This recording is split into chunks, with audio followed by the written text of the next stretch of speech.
So hello, good morning. My name is Paul Alderson. It's my fourth time here at UISGCON, so I'm super happy to be back. This is my second time talking. Currently, I work at FireEye in the eyesight intelligence business unit within eyesight. I work as a senior manager in the research group. So I've been working with FireEye previously, eyesight partners for 7 years now. So doing various incident response, malware analysis, network analysis, as well as writing reports in various technical subjects.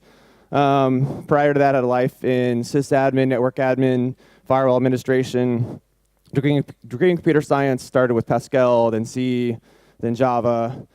Now I'm mainly doing mostly Python these days. When I'm not at work, I live in Amsterdam, have a boat we kind of cruise around the canals with a couple colleagues of mine, reading books, and then I randomly try to render things in Blender.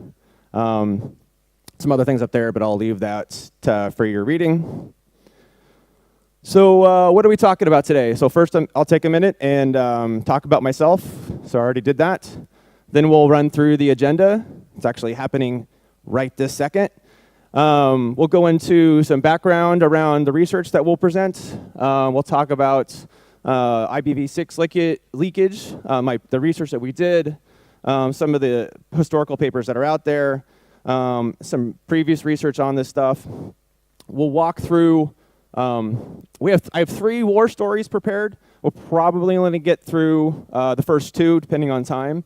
But if we have time, and then there's the technical demo, which we probably most definitely won't have time for at the end. But we'll kind of take a look to see how we are when we get to the end. So the war stories are showing how this research applied in actually 3 different scenarios. So let's talk a little bit about background. So humans have been dealing with languages for a very long time, or lack of languages for that matter. So I'm an American living in Amsterdam for the last 3.5 years. So most of my days involve some level of reading and listening in at least 2 languages. So whether it's Dutch, like at the grocery store, whether it's Ukrainian, French, or Italian in the office, if the language is foreign to you, it just feels like encryption, or maybe just white noise. So eventually you just kind of tune it out, relegate it to that white noise and ignore it. Well, the same verbal language issues that apply when humans start designing robots also apply to the machines that we build. So for robots to communicate with each other, they have to also have a protocol or a language. When there was more than one language, the same confusion and noise applies, right? And it's more complicated. When you have more than one language that you're trying to speak or convey information in, you have to be more diligent about how you protect that and how you go about thinking your infrastructure, thinking about how designing your infrastructure.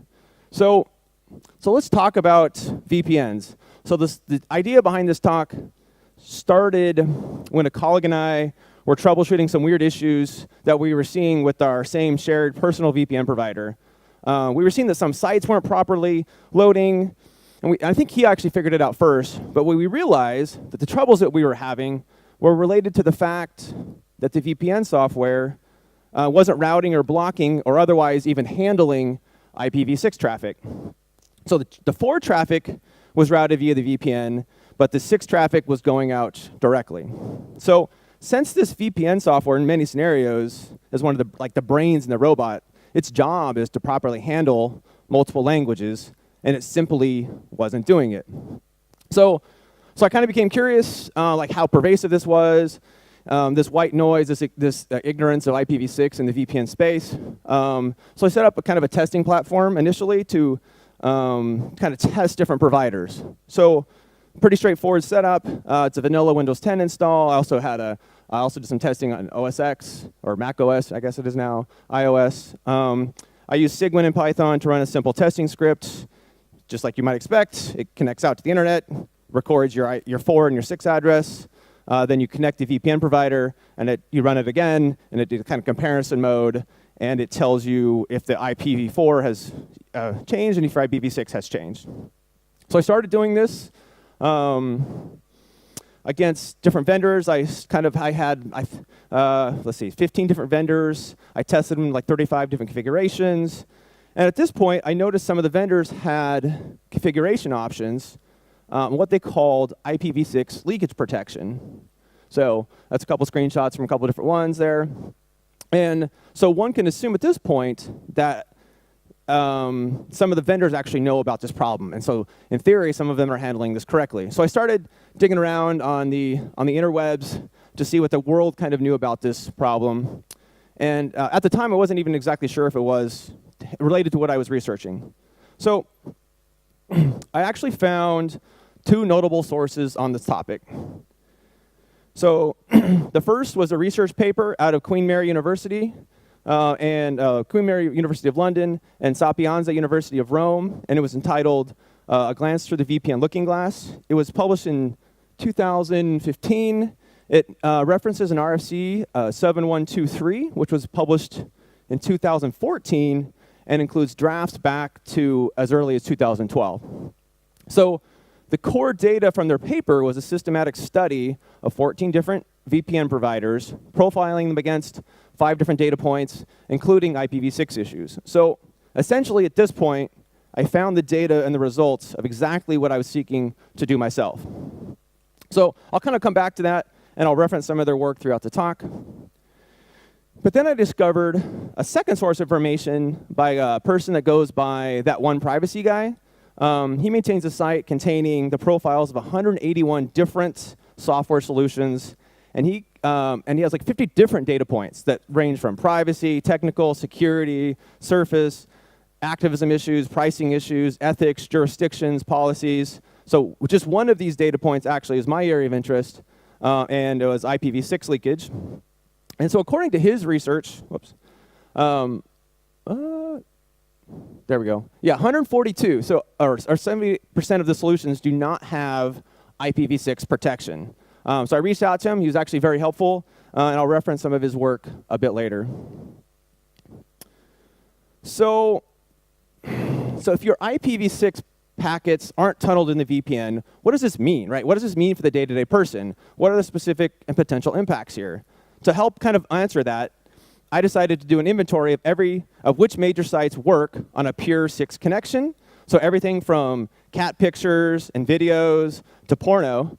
And actually, the VPN Looking Glass researchers did something similar. So they didn't actually browse it to the sites. They just did resolutions for quad A addresses to try to determine if sites enabled IPv6 or not. But I decided to take kind of a more hands-on approach. So I disabled IPv4 on my workstation and just started browsing. So I started searching for things, right? So if you search for cat pictures on Google or Yahoo, that seems to work just fine with no IPv4. If you go to like DuckDuckGo, the privacy-friendly site, yeah, you have no luck. You'll get no cat pictures. So next, I tried the major personal and like enterprise email providers, so Gmail, Live.com, Office 365, Yahoo. They all seem to work just fine without an IPv4 connection. So again, we're just kind of building a list of sites that potentially bypass your VPN when you think you're protected. All right, I'm able to, what else? I'm kind of jump in on LinkedIn, see what's happening there. I can connect with social media, look for vacation and cat photos on Facebook and Instagram. And last, but definitely not least, I can watch all the Netflix I want with no IPv4 address. So now the fun part. So the one thing you can't do, or at least I couldn't do, is watch porn with a pure IPv6 connection. And I tried, and I tried, and I tried. I went through dozens and dozens of Google results. I mean, the best I got was like an advertisement or two to work, but you click on them and they got you like nowhere fun. So I guess the good news, bad news, if you're using a VPN to anonymize your porn traffic, then you don't have much to worry about. Like, I mean, assuming you and I watch the same kind of porn. So I mean, maybe some other workarounds that I don't know about. We can talk about that later, not within the scope of this talk. Okay, so I also found a couple bugs. So some vendors have options to block IPv6, and some give you no choice. So I had one vendor where the setting was actually completely ignored. And so IPv6 was definitely not disabled or otherwise contained, no matter if you hit the box in the check mark in the interface. So sadly, in this case, you're back to like trust but verify. So you have no choice but to verify your own connection. And then also in the same one, well, actually, I'm jumping ahead. So, yeah, and there's another example there. So sort of funny, but for the same vendor, the setting worked the opposite in Mac OS. So no matter what the setting was, IPv6 is always disabled. So I actually reported the bugs to both vendors. It took them a little bit of back and forth, but they did take them on as bugs, and they're working through them.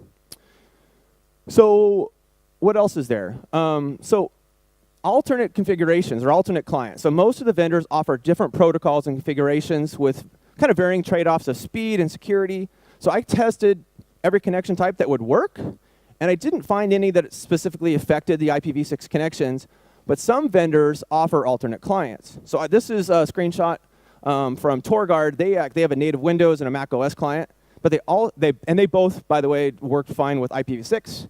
TorGuard had an option to use AnyConnect, which I thought was kind of unique. And I thought this one wouldn't actually do this and block, but actually when you connect, it actually does block with IPv6. Probably the one that you see there.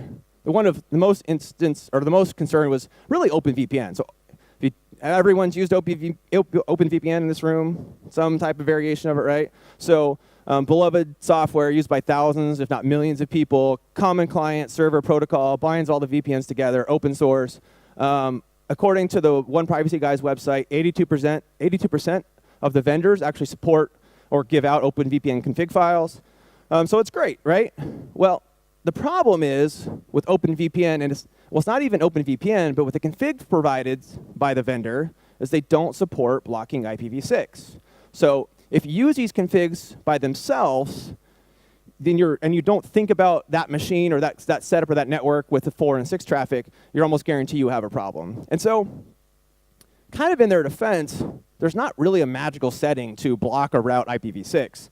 It depends on the OS, like it depends on how you might do it. So there's not, so really for them to do something like this, they would have to have specific blocking or routing scripts for every different operating system, and that's potentially, so the idea here is, you're using the software, you're kind of left to your own devices to make sure that it's routing 4 and ignoring or routing 6 traffic appropriately. TunnelBlick users on Mac OS, anybody? So this was actually a welcome surprise. So it's an open source GUI client for OpenVPN on Mac OS. It actually includes its own scripts to disable IPv6 by default, and actually keeps that setting even if you import your own configurations. It still automatically by default disables IPv6. So you can see right there, the setting there is already set. Downloaded a lot of the clients for iOS. Really, at the end of the day, it seems like iOS actually disables IPv6 by default when you connect on the VPN, and so therefore, it seems like the actual software doesn't have to do anything. So that's actually a good one there. Okay, so let's see here. I'm supposed to be at 13 minutes, and I'm at 13 minutes. That's all right. Okay, so just to kind of recap here, we're going to shift gears slightly, and I'm going to walk through 3 different stories. So I'll walk through that were happening in the real world. One of them's personal, one of them's corporate, and one of them's like in an investigation attacker scenario. So we're actually doing pretty good on time. I think we might be able to get to all 3. So as you all know, the primary driver behind corporate VPNs is to provide access for end users. It's like internal, non-internet facing applications. It's definitely not a new thing. Historically, it was a split tunnel. Corporate traffic is encrypted and routed over the VPN, and then internet traffic was allowed directly out to the world. But however, in many corporate environments now, all internet traffic is routed through the VPN. So, the VPN environment kind of acts as protection for the endpoints themselves. 5 minutes, all right. And then also make sure that all of your traffic is running through the various corporate protections that are in place. So why am I talking about this? So this is actually a real issue. I was helping a friend troubleshoot an access issue for a large corporation. Their corporate VPN was set up to route all traffic, so they thought. They were using a third-party provider for their email. And that email provider was expecting all traffic to originate from a specific range of IPv4 addresses. So and if you might have guessed, the provider also made their services available via IPv6. So you probably guessed it. The corporation's corporate VPN was not properly handling 6 traffic. So when they were connected, they thought they were on the VPN, and all this email traffic was going out via IPv6. Now, in their scenario, it was just like the actual third-party provider was blocking it. But you can see here, this traffic that you thought was going through or not going through was now going around the system in a very real way. All right. So, all right, personal war story. Oh, actually, not this one. That's a different war story. All right. So my personal war stories really involve variations of doing research, malware analysis, buying airline tickets, watching movies online. So when it comes to VPNs for me personally, I simply want a level of protection between the traffic I'm creating or requesting and my physical location. So there were times I realized that my location wasn't changed, and often there's subtle clues, right? So if you're lucky, the results are benign. Like there's things like you can't watch your Netflix movie because it doesn't think you're coming through Ireland or coming through the Netherlands or coming through the US, right? So like Netflix is smarter than your VPN. Okay, that's okay. But if you're browsing to sketchy forums, there's lots of things that are happening here, right? So you're going through your 6 addresses being reported the other way. You have your refer headers being kind of going from different spots. You have websites that see you coming from 2 different countries that have partial 4 traffic and 6 traffic. So I'll give you an example here. The VPN Looking Glass paper did some testing, and they calculated that 92% of all major sites include some portion of 6 traffic, right? So that could be anything from shared CSS or JavaScript, advertisements, iframes, YouTube videos. So if an attacker or anybody is looking that's hosting those websites, it's pretty easy to see when someone has this problem coming into your website. All right. What do I got? Oh, like 2 minutes? 1 minute? 2 minutes? All right. So this last story, I'll try to give it to you in 2 minutes. Basically, we're working on an investigation. We had a bunch of web logs, and quite honestly, you get all these logs, and you go through stuff, and you look at your tool set, and you go, okay, well, in this case, I've got a pretty good time frame of information. So I'm going to look through all the incoming connections for this particular time frame. So in this scenario, like I take the IPs from the web logs, I copy them, I paste them into my Maltego, and Maltego is great. Within 20 seconds, this is the actual diagram from that. Like Maltego grabs those IP addresses, it grabs the text, and recognizes them as IP addresses. Perfect, I don't have to do anything. And then I click a few buttons, and I end up with this, and I'm like halfway down my investigation. You take those same IPv6 addresses, and you dump them into Maltego, and it says, oh, thank you for your text. That's a phrase. It doesn't see them as IP addresses. And so there's a lot more work as an investigator to do. And if you're lazy like me, you go for the easy stuff first. You build this chart.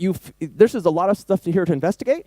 But it wasn't actually until weeks later that we actually correlated back to the logs, and we said, okay, why don't we try to go through these IPv6 connections? And it was exactly that. It was exactly what you would expect, right? The attacker had a split tunnel connection. Some stuff was coming over 4, and some of it was leaking out to our website as 6. So we saw that. So just think about this in your investigations when you're looking at things. There's a lot of information there, and don't be lazy like me. We'll wrap it up. This last demo is really my investigation into how to route 6 traffic over 6 traffic. Most of the vendors, none of them actually route the traffic. They all just block the 6 traffic. So we won't do this today. This is how you route 6 traffic over 6 traffic. And I'll let that play, and we'll finish it up. Thank you, Mr. Paul Alderson, for a nice presentation. Thank you.